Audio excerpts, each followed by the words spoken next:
Hi everybody, my name is Hannah and this is Pepper and Pine, and I have a watercoloring project to share with you today. We are using this paper by Fabriano. It is 90-pound watercolor paper, and we are going to be making a butterfly. Now I've got this template here that I got from my Silhouette Cameo, and you do not need to do this. I just happened to be using this for another project and it came in handy for this, but I think you could easily freehand a butterfly shape. Alright, so I'm going to be doing this with my 11-year-old son and my 7-year-old daughter. So I'm going to go ahead and outline this for my daughter. My son can do it on his own. And then I'm going to get all of my distress inks in these beautiful reds and oranges and yellows in order to do this project. Now we did this project twice, and at the end of this video you can see our first attempt. We just did it with watercolors and I wasn't as pleased with the results.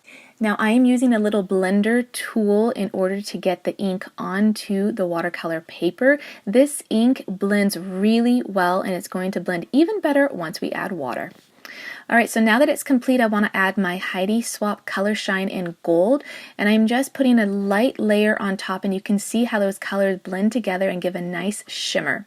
Next we want to add the black. I'm using a Distress Ink spray to do the black, and you just want to make sure that your painting is completely dry, and mine is not, so I'm being really careful, otherwise those colors will start to mix together. So now it's completely dry and I want to add some of those characteristic veins for the butterfly. I'm using Nature Anatomy as help, as well as this book called Caterpillars, Bugs, and Butterflies.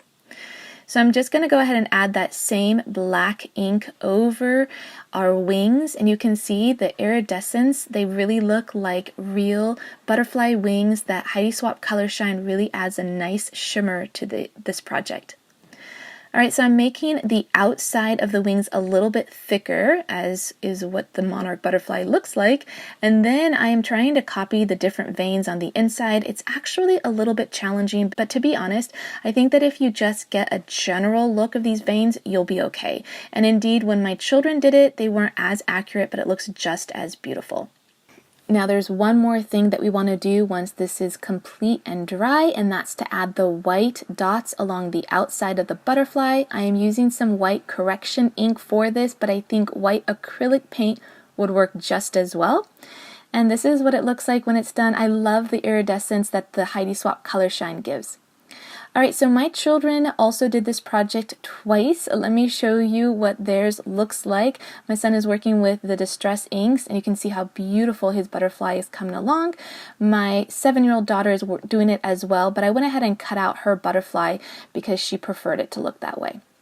Alright, so let me show you our first attempt. I am using, again, our Distress Inks, but I'm using the re-inkers, and I'm using these little paint palette trays that I picked up from the Dollar Tree recently. You get 6 of them for $1. They have come in so handy, and I think they're a great price and a great product. Alright, so this stuff is really concentrated, and I'm just adding 1 drop to about a teaspoon of water. Now you can see my daughter, who is 7, on the right working on hers, and I am going to just add a layer of water to my butterfly before adding the watercolors, and I thought that this would allow the watercolors to spread and move around, but there's too much pooling of water, in part because there's just too much water on the paper, and in part because this is only 90-pound watercolor paper, and also I did not stretch my watercolor paper before doing this project, so I wasn't really pleased with the results, and that's why we did it again.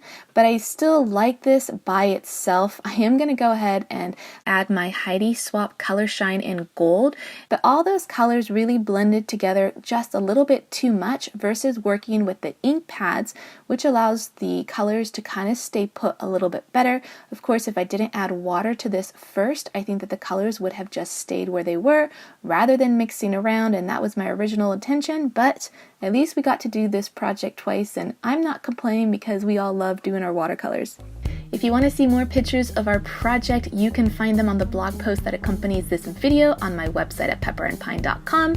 I've also left a couple of playlists here for the rest of the projects for this butterfly unit, and if you want to see what we're doing on a daily basis in our homeschool, you can find me on Instagram at pepperandpine.